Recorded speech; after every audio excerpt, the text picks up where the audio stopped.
वज़ीर मुमलिकत बराए दाखिला तलाल चौधरी का कहना है कि खैबर पख्तूनख्वा में कोई नया ऑपरेशन नहीं हो रहा, लेकिन नेशनल एक्शन प्लान के तहत होने वाली कार्रवाइयों को कोई रोक नहीं सकता। कौमी असम्बली में साबिक स्पीकर असद कैसर का जवाब देते हुए तंज किया कि जिस सूबे के वजीर और वजीर आला भत्ता देकर जिंदा हों वो दहशत गर्दों से क्या लड़ेंगे। साफ साफ कह दिया, फैसला कर लें कि वो दहशत गर्दों के साथ खड़े हैं या पाकिस्तान के साथ। अभी साबिक स्पीकर ने कहा कि कोई ऑपरेशन नहीं होने देंगे।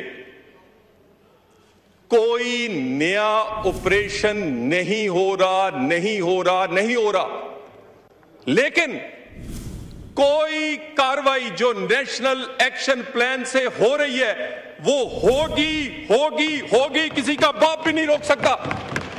यानी इस मुल्क में दहशत गर्द रहेंगे? नहीं रहेंगे। हां, हमें पता है, आपको दर्द है, क्योंकि टीटीपी को किसने लाकर इधर बसाया था, किसने आबाद किया था? आपने। किसके? और मुझे बता जनाबे चेयरमैन, जिसके वजीर और वजीर आला no cross talk please, no cross talk. जनाबे चेयरमैन, जिसके वजीर और वजीर आला भत्ता दे के जिंदा हो, भत्ता दे के रहते हो, वो क्या लड़ेंगे और क्यों नहीं लड़ते? ये किसको मारते हैं?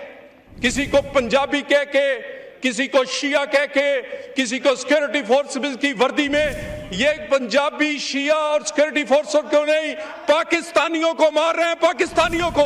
आप किसके साथ खड़े हैं? किसके साथ खड़े हैं? फैसला करें।